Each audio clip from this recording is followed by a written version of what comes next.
Saturday afternoon listening to me. So hopefully something will resonate with you.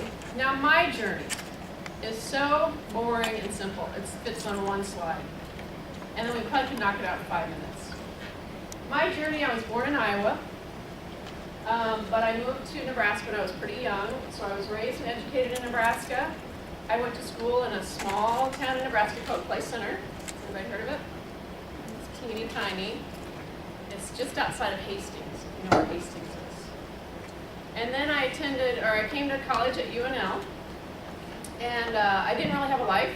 And so I just went to classes all the time, went to school all the time. So I graduated with my undergraduate degree and a master's degree in 3 years. So I was only 20 years old and I had my degrees already. And I didn't quite know what I wanted to do. So then I began working as a teacher in another small town called Pawnee City. Has anybody heard of it? It's like way in the southeast corner of Nebraska. So I worked there for a couple years, and to be honest, I was so young. I was only 20, and my students were 18. So it was probably way too young to be a teacher, and I didn't know much. So I spent most of my time partying and being a 20-year-old kid. So teaching didn't work out so great. I don't know if I was that great of a teacher anyway. But I knew education was my thing. Like I knew that was my calling, but I didn't know in what respect. So I quit my job as a teacher. Everything I owned fit into my, I had a Topaz. Who makes Topaz? Dodge or something. So I had this little Topaz car. So I threw everything in my Topaz without any direction really. And I went to Kearney. And so I just kind of showed up at Kearney, went to the graduate admissions office, and they kind of took a chance, and I enrolled in the counseling program. And once I got there, I loved it. I got to know some of the professors. It was really a good fit, I could tell.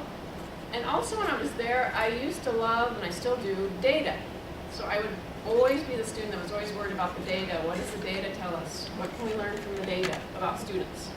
And so one of my professors noticed that, so he encouraged me then to stay at Kearney and get my degree in school psychology. And most of you probably don't even know, but you have a school psychologist in your building. But they crunch a lot of numbers, and in Lincoln, what they do mainly is give students IQ tests. So after I got my degree in school psychology, I got a job at Lincoln High, actually, to be a school psychologist.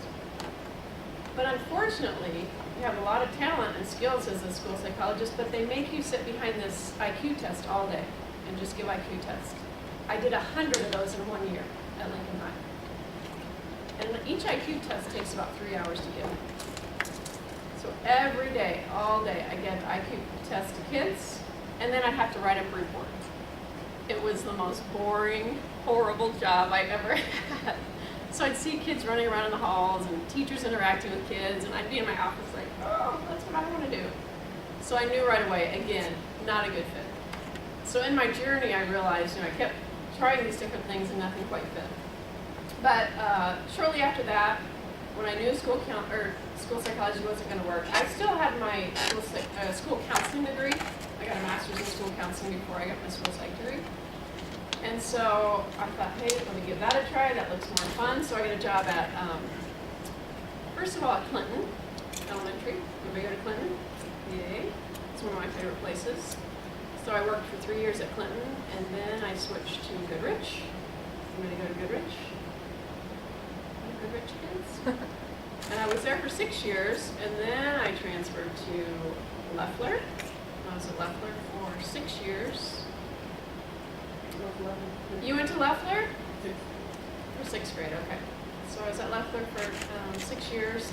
And then maybe 3 or 4 summers ago, federal programs at LPS hired me to work at North Star at summer school. Has anybody ever done summer school at North Star? So they hired me just to be a counselor for the Native students that were enrolled at summer school. So I had about 40 students, and that's all I had to worry about were those students. And it was probably the most fun, it was the best job ever. Because it was such a small group of kids. So I could almost, I'd have all their cell phone numbers, so if they weren't in class, I'd be texting them and calling them, and it was the greatest job ever. But that's what made me think, okay, now I think my calling is to work with high school kids. So, that's how I then came to, then when North Star had an opening, I made sure I applied for that. Because that's a really good fit. And when I went there, I didn't realize I was going to have ELL students. And North Star is one of only 2 high schools that has ELL students, Northeast and North Star. And at first I was kind of nervous about that, and I kind of dreaded it, because it's a lot of work. But then I realized it probably was another thing that I fell into that was really a great fit. So anyway, that's my journey. That's how I came to be here. I also do a lot of volunteer work. As we talk through my journey, you'll see that my parents really impressed upon me the importance to give back to your community. And I know that's why you all are here, and that's why you're sitting here, because you kind of have that same passion, probably. And that's a picture of my dad and my brother, and then me when I was born. We'll talk more about them in a second. All right, so that's my journey. So easy. Fits on one slide. So from that story, you can tell my journey was fairly straightforward. I mean, I had some curves and so forth. I got me some jobs that weren't a good fit, but I eventually found my way, and it was a pretty easy trip, to be honest. I mean, if you hear, and I bet other folks that have come to talk have shared their journey, and it's not nearly that easy. I kind of had a journey. I think what's way more interesting and what I want to spend a little bit of time on is the journey that my elders took. Their journey was much more crooked, much more weaving, much more interesting. And they took that path for a reason. They took that path so I could have an easy road. And I bet some of you can probably relate to that. If you hear the journey of your elders, I bet you could say their road's a little more crooked than yours. And they purposely did that, so I could be standing here. So I think their story is a little bit more interesting than mine. As we talk through, you'll notice when I talk about my journey and my family's journey, 2 things that they just would not even give on, and it was not even a discussion in my house. That was education. That was just a slam dunk. It was not even a discussion to bring home anything less than an A in my house. It's just the way it was. And the other one is service. My family has just a real passion for service in all respects. So those are the 2 things that I think you'll see. My family is from Oklahoma, though. I'm the only Nebraskan. But my family's Choctaw. Any Choctaws in the room? I don't run into too many in Nebraska, I will tell you. So when I came to Lincoln and I met some other folks, I still have yet to run into another Choctaw. But, you know, the Poncas and the Omaha were nice enough to take me in, so that's good. So as we speak, you'll kind of know that's the lens that I'm coming from. And it's a little different because, of course, I was removed,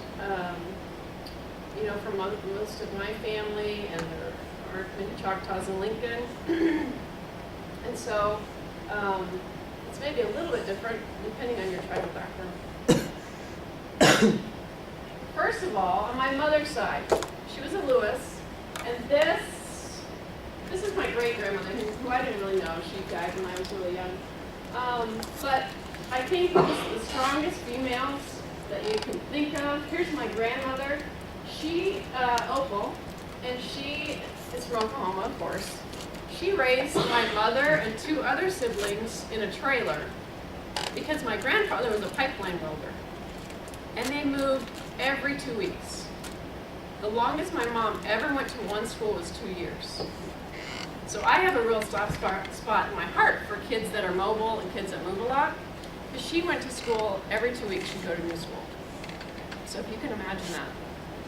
So my grandmother's raising these 3 kids, moving constantly, just living in a trailer that just moves all over the country. So she's lived in every state in the Union, including Alaska.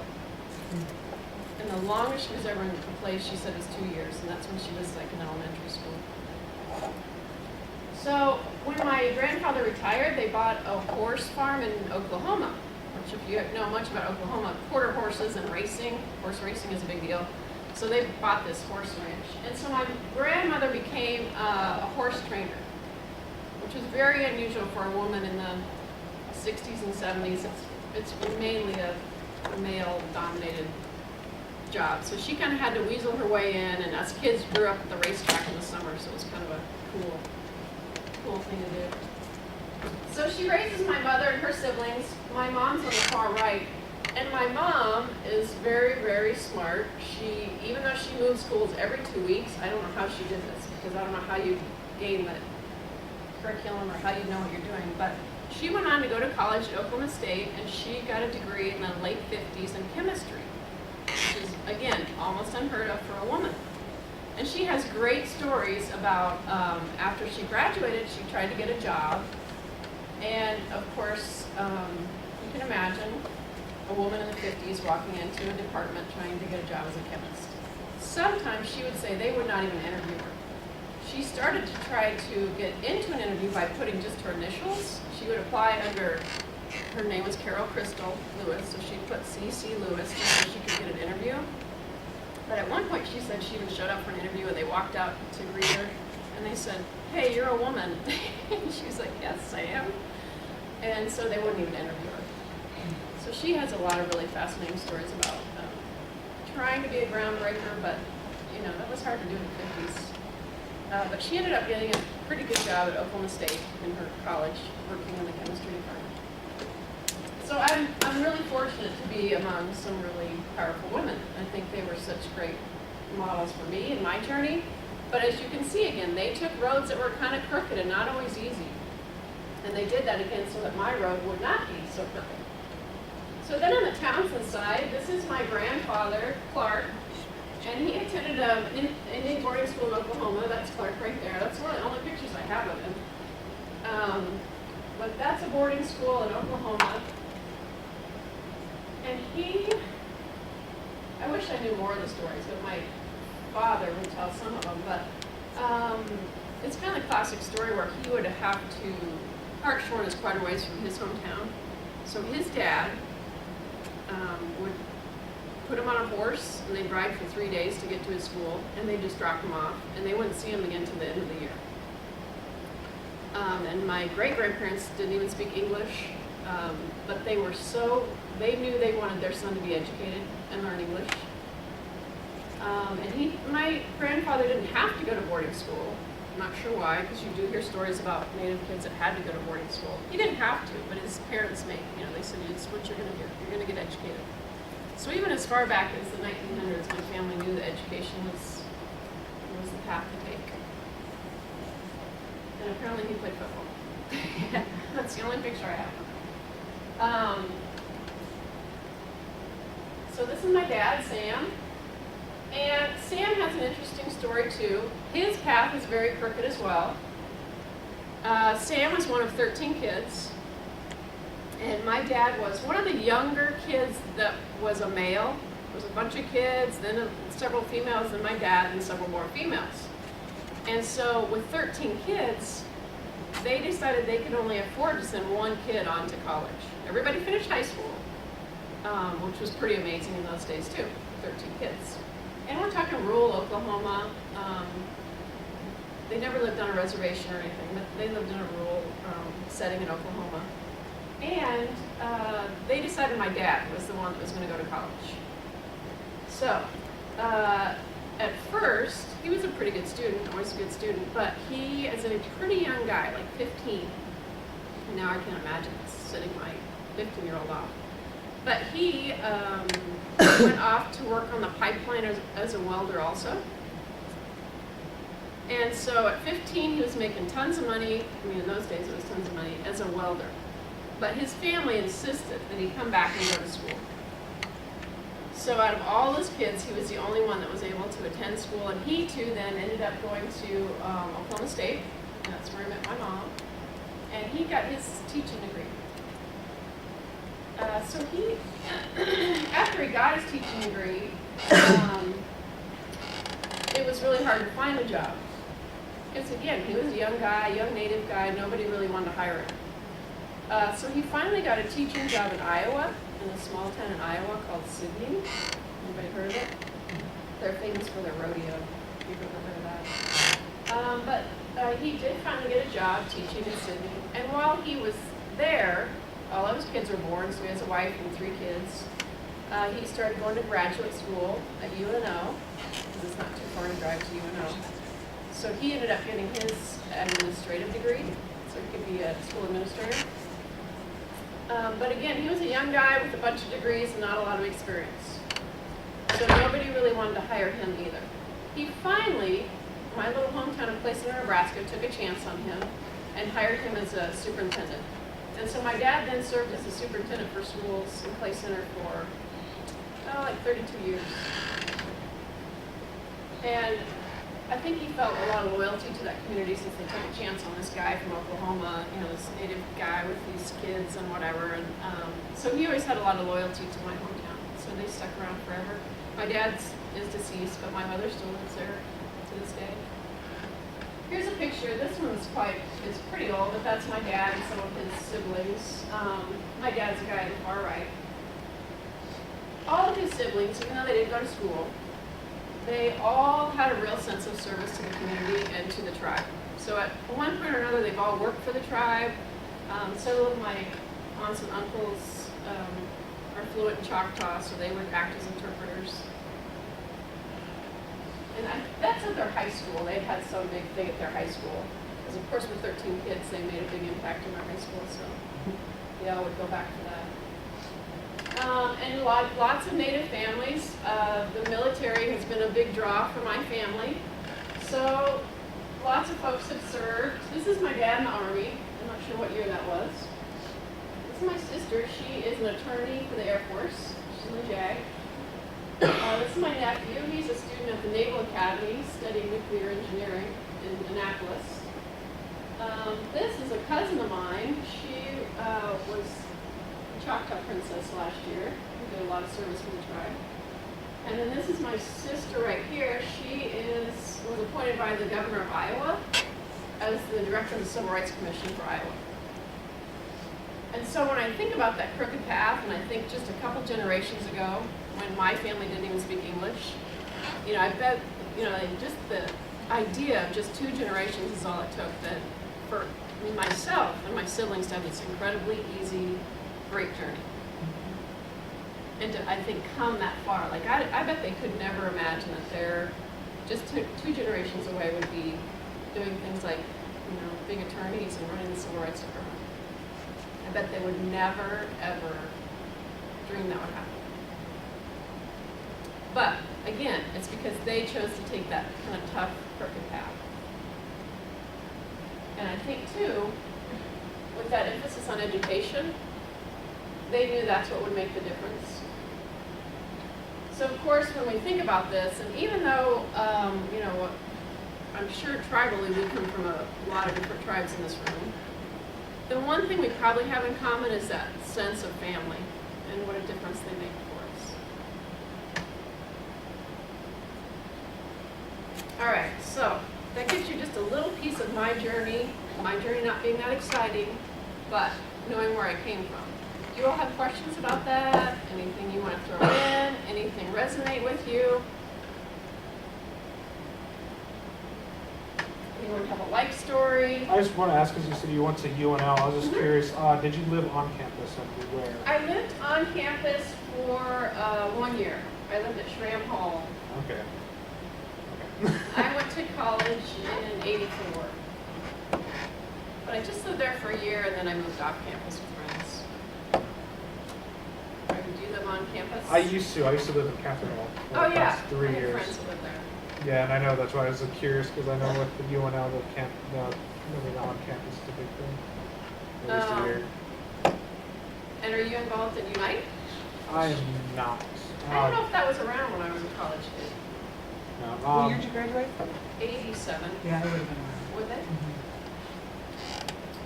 I was just out of the loop. Other questions? Did anybody watch Oprah? Back before she was on oxygen, just like plain old Oprah. Nobody ever saw it? Well, Oprah would always have what she called aha moments. So she'd be talking to the guests and they would say something and she would make a big fuss about, oh, that's my aha moment. Now I think it's different. I don't have oxygen, but I think it looks different. So I'm going to give you guys each one of these little sheets. And as we talk today, because I've got some videos I want to share with you and some hopefully things that trigger some discussion for us. But if you have aha moments, anything that you go, okay, I need to write that down, I need to think about that, put this on the pink sheet, would you? So it's just kind of your note sheet. I'm at North Star. I think it's a great school. Go Gators. Yes, we're the Gators. Lisa's What? daughter graduated from there. Rocky. And I'm in a northeast alum. So I know the Link. Blast off. Weak link. I'm coming Weak from link. that area. What's that? North You Star. guys are mean. Yeah, North You Star. said to Francisco, we were like weak links. Yeah. And he was like, you guys are nuts. Ninth graders. So the first half of the alphabet for ninth grade. Wouldn't And have then I been. have ELL students. Most of the students that we have at North Star, the ELL students, are Middle Eastern. So we have a big population of Arabic students and Kurdish students. So I work with a lot of Arabic students, Kurdish students. But that's what's fun about North Star, is it's really diverse. And I know the schools that you guys listed to are also diverse, but it's kind of great to have ELL students, don't you think, Rachel? Like it just adds a neat, I think a neat layer to our high school. Okay, the second thing we were going to try to address today was about being an educator. And we have one future educator, maybe more, we'll see. So let's talk just for a second about what it takes to be an educator. Sounds simple, but you at the very least need your bachelor's degree. You already have yours, right? Right, but I want to ask you to ask Yes. these guys something. Okay, Ask them the one question, and the first person that raises their hand, I don't know, we'll give them something. give them a brownie. Who knows? Actually, let me whisper it. I don't know. She's like got her hand on the buzzer. I'm like, trying to win. She's got her hand on Francisco, get away. the buzzer. I'm pro at this one. I give this speech all the time. All right, raise your hand, stomp a table, whatever. How many credits does it take to graduate from an LPS school? Who was first, Lisa? Raven, who's first? I would actually give that to Francisco. Are you kidding me? I stood up and stomped and everything. You were late to the game, I'm sorry. Hypocrisy. 245, Wait. you're so good. Can I add something? Now, Is that there is a correct? caveat. What's the caveat? You probably know it. What? You're older. Well, it was actually What were you gonna 2:30. say? Yeah. When I graduated. I'm just Right. saying. I was just gonna say. So Okay, it's so they kind of both- two right answers. Ooh. Yes. Well, it felt like it changed for like different years you were in. Yeah. I think for Is me- anybody a senior? Yeah. Yours 235. I You go think up everybody else is 5. 245. Yeah, they like changed that. Like, yeah. They're It's like, kind of a when pain, you're- so I'll be glad when you guys graduate and everybody will be 245. Now, Susan, the how reason many? that I did that was because as you move into that, Yes. I want to impress upon that. And because- sometimes I forget, students don't know what a credit is. They don't know what a degree is. So sometimes it's good to start at the very, very beginning. And I bet your counselors at your schools have already drilled this into your brain. But does anybody know in LPS how many credits you earn for a semester class? 5, you got it. So if you take 7 classes, you pass them all, you've got 35 credits. So most of you should get 70 credits per year, the very minimum. So it's easy to get your 245. I just had a question. Yeah. If you want to be like a teacher, do you Uh-huh. need like a bachelor's degree in what you want to teach or like an education? Right. You will, when you get to college, you'll pick a focus area. So like mine, my degree is a bachelor's degree, but it's in secondary education in English. So I taught English for a couple years. So when you get to college, you'll declare a major at some point. But your degree will say, you know, you have a bachelor's degree in secondary ed, or if you want to do elementary ed, I mean, there's tons of options you can pick. I picked secondary ed because I wanted to teach older kids. You notice Deborah McGee? Deborah McGinn, I know that name. What does she do? Oh, okay. I do know her name. I can't place her, but I know I know that name. She's been there a long time, right? Good. Now we could talk, and you guys maybe already have done this. Have you talked about things like your grade point average, your class rank? You've already covered that? Good. Because that piece to get to college, they always ask you, what's your grade point average and what's your class rank? Those are like just the 2 no-brainer questions they're going to ask you. So like right now I work with freshmen, and this is a really hard concept for freshmen to understand, that don't be happy with a D, because the D will get you the credit, but but it's gonna ruin your GPA. Freshmen sometimes, I don't know if you guys, hopefully none of you are in this situation, but they forget, or they don't understand that if they fail a class, they have to take it eventually. They don't get that concept. So like kids I'm working with right now that have 3 or 4 Fs, I'm just in a panic and they're not, because they don't understand that they have to take geography until you pass it. Or that you have to take oral comm until you pass it. So I need some, probably folks like you to get in there and tell them, say, hey, don't fail that class because you gotta retake it. Because all your life, all your career, you haven't had to worry about that. If you failed Math A, you didn't have to retake it. But if you fail algebra, you gotta retake it. So it's such a hard concept for 9th graders to understand. But to be an educator, fairly straightforward. You do, probably what's a smart idea, and a lot of my students are doing this, is going to Southeast Community College and getting their associate's degree, and then getting the academic transfer. Because you guys could qualify for the Learn to Dream scholarship. Does everybody know about Learn to Dream at Southeast? Get your, how many credits does that get you for? It's like, I think it's 45. yeah, 45 credits. And so then you could get your academic transfer and go to whatever 4-year institution you want. We actually have a student in Nyla Hope that's already receiving that. and Oh, good. That's Alex Rachel's brother. He's not here Oh, today. yeah. No, it's good. So for all of you, that's a great, I wish I had done that because I didn't know that was an option. When I was a kid, you just went to a 4-year college. You didn't start at a community college. They didn't have academic transfer. So of course I racked up a big bill. But I paid off for years and years. So at the very minimum, you've got to have your bachelor's degree. Does that make sense? But probably the most important thing to be a good teacher is a whole lot of heart. So I'm going to stop here and show, I think something that will be, hopefully we'll start us thinking about this, but what it takes to be a great educator. So your bachelor's degree is going to get you in the classroom, you can be a teacher, but what does it take to be a great teacher? And I'm going to ask you guys for feedback. So as you're watching this YouTube clip, will you guys think about your favorite teacher and what makes them your favorite teacher, what makes them a great teacher, okay? So as we watch this together, oops, I want you guys to think about that because we're